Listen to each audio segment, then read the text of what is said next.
నమస్కారం. ఈరోజు మనం ఒక పురాతన కథలోకి వెళ్దాం. ఇది కేవలం ఒక కథ కాదు.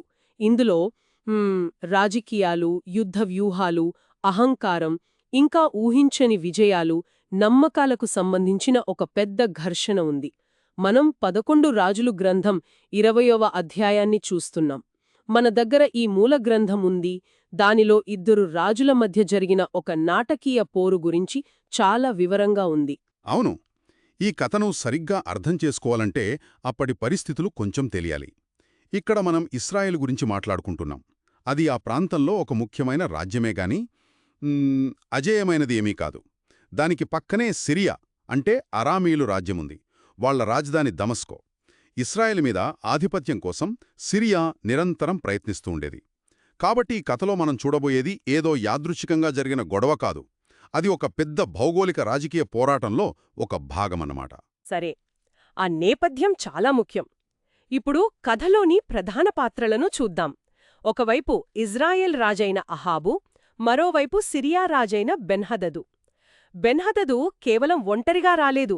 తనతో పాటు 32 మంది ఇతర రాజులను, ఒక భారీ సైన్యాన్ని తీసుకొచ్చాడు. అవును. ఈ శక్తి అసమతుల్యత చూస్తేనే కథ ఎంత ఉత్కంఠగా ఉండబోతోందో అర్థమవుతోంది. ఖచ్చితంగా. బెన్హదదు అహాబుకు పంపిన మొదటి సందేశమే చాలా కఠినంగా ఉంటుంది. అతను కేవలం కప్పం కట్టమని అడగట్లేదు. అంతకు మించి అవును. అతనేమంటున్నాడంటే, నీ వెండి, నీ బంగారం నావి. నీ భార్యల్లో, నీ పిల్లలలో అందంగా ఉన్నవాళ్లు కూడా నావాళ్లే. ఇది కేవలం లొంగిపోమని చెప్పడం కాదు, ఇది సంపూర్ణ అవమానం. వ్యక్తిగత ఆస్తి, కుటుంబం, గౌరవం అన్నీ నాకే అంటున్నాడు. ఆశ్చర్యకరంగా అహాబు దీనికి ఒప్పుకుంటాడు. రాజవైన నా యజమానుగా నీవు సెలవిచ్చినట్లు నేనునూ నాకు కలిగినది యావత్తును నీవే అని బదులిస్తాడు. ఇది చూస్తే అహాబు ఎంత నిస్సహాయ స్థితిలో ఉన్నాడో అని అనిపిస్తోంది కదా. అవును. అతనికి తన బలం ఏంటో తెలుసు. కరెక్ట్. అది అతని నిస్సహాయతను, ఒక రకంగా చెప్పాలంటే వాస్తవికతను చూపిస్తుంది. ఓడిపోవడం ఖాయమని తెలిసినప్పుడు అనవసరమైన రక్తపాతాన్ని ఆపడానికి ప్రయత్నిస్తున్నాడు. కాని బెన్హదాదు అహంకారం ఇక్కడితో ఆగలేదు.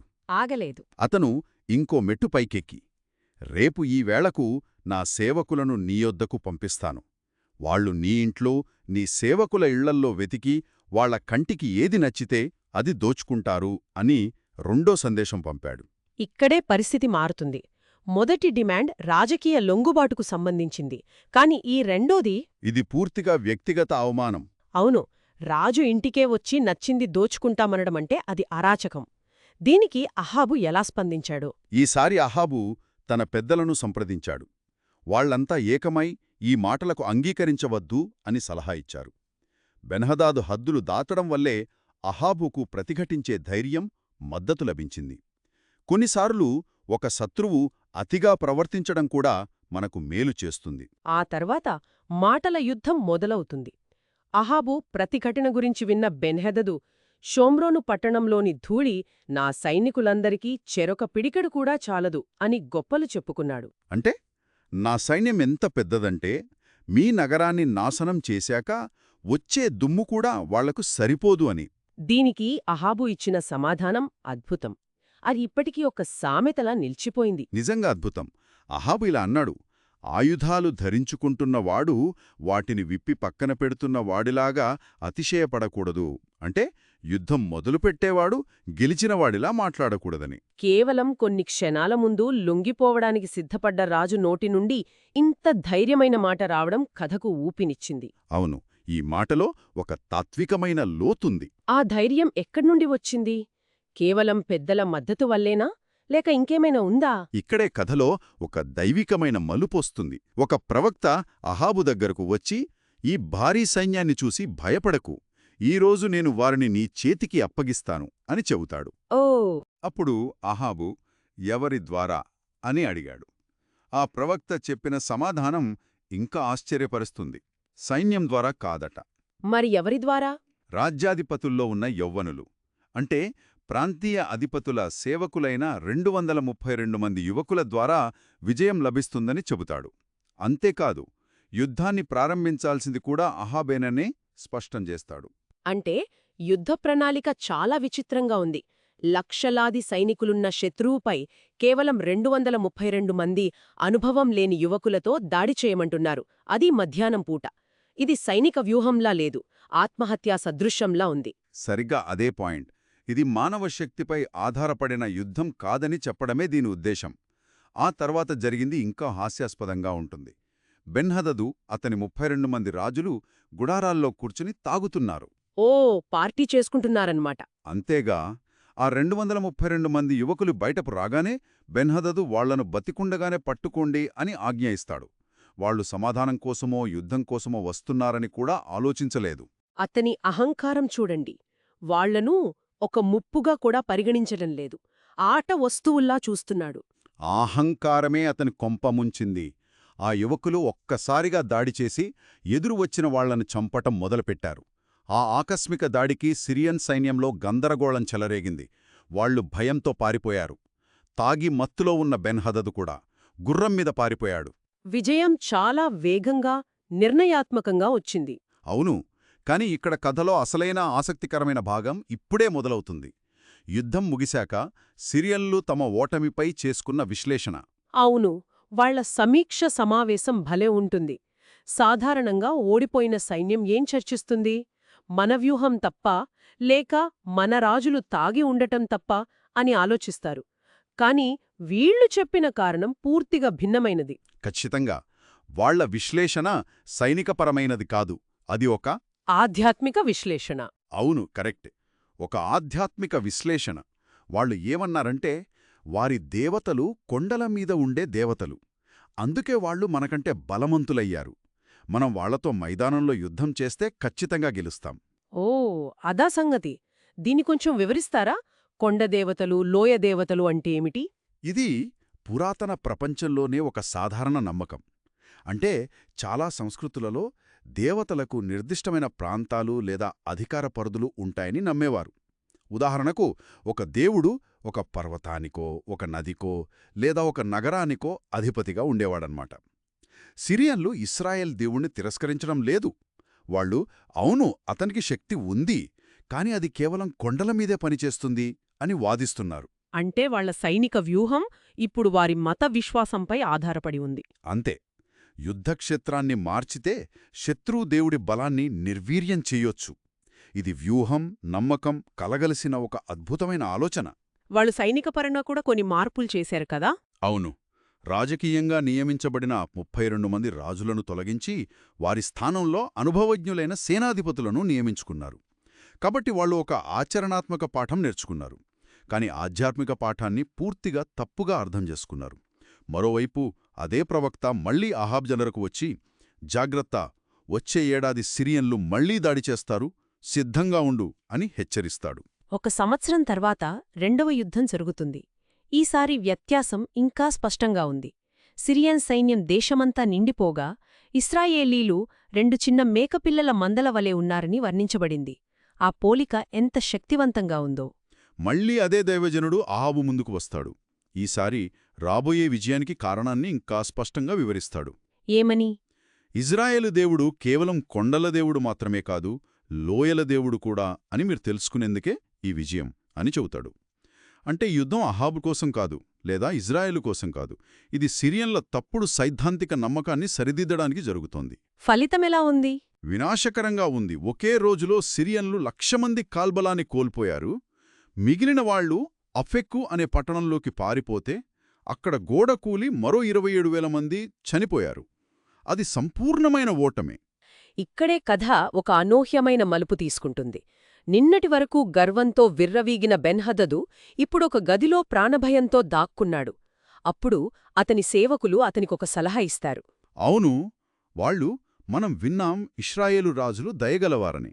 మనం గోరపట్టకట్టుకుని తలలకు త్రాళ్లు చుట్టుకుని అవమానకరమైన రీతిలో అతని దగ్గరకు వెళ్లి క్షమించమని వేడుకుందామని చెబుతారు. ఇది ఎంత పెద్ద పతనమో చూడండి. ప్రపంచాన్ని జయిస్తానన్న వాడిప్పుడు ప్రాణభిక్ష అడుక్కుంటున్నాడు. అప్పుడు అహాబు స్పందన మనల్ని ఆశ్చర్యపరుస్తుంది. ఓడిపోయినా తనను నాశనం చేయాలనుకున్న శత్రువును చూడగానే, అహాబు, అతను బతికే ఉన్నాడా?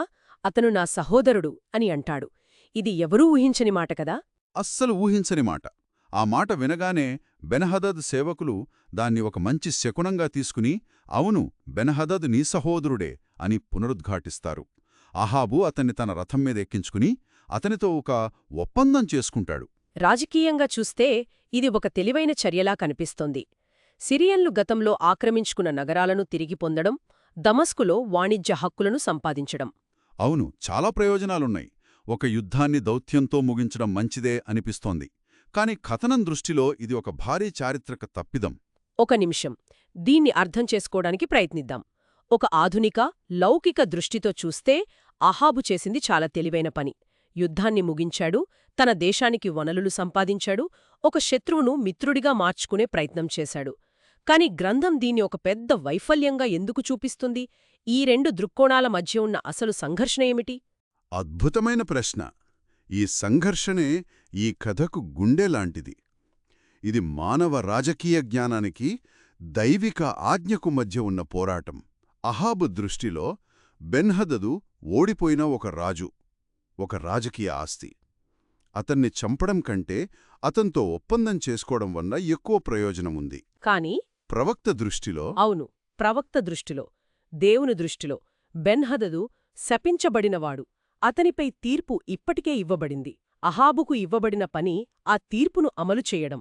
దానికి బదులుగా అహాబు దయచూపడం ద్వారా ఆ దైవిక తీర్పులో జోక్యం చేసుకున్నాడు. అంటే అహాబు చూపిన దయ కాదా, అది అవిధేయత అంటారా? ఇది చాలా సంక్లిష్టంగా ఉంది.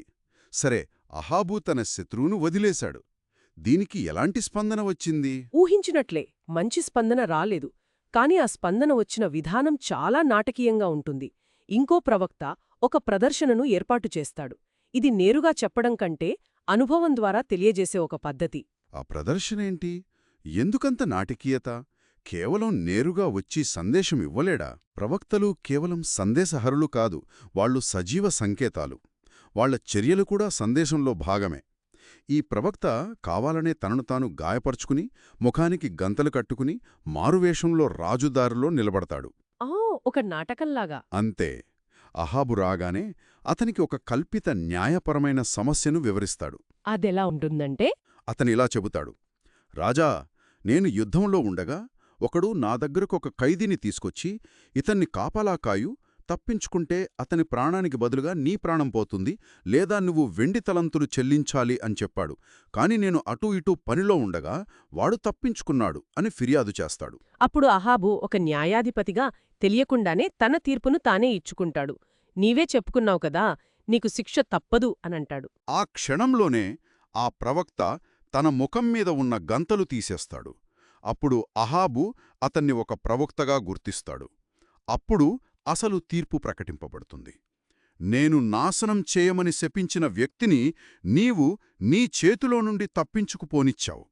కాబట్టి అతని ప్రాణానికి బదులుగా నీ ప్రాణం, అతని ప్రజలకు బదులుగా నీ ప్రజలు అప్పగించబడతారు. ఓ, అదొక ఉచ్చు. అహాబు తన స్వంత నోటితోనే తన శిక్షను నిర్ధారించుకున్నాడు. ఈ కథ ఎలా ముగుస్తుంది? అహాబు మూతి ముడుచుకుని కోపంతో తన ఇంటికి తిరిగి వెళ్లడంతో కథ ముగుస్తుంది. అతను ప్రవక్తతో వాదించలేదు, పశ్చాత్తాపపడలేదు. కేవలం కోపం, చిరాకు.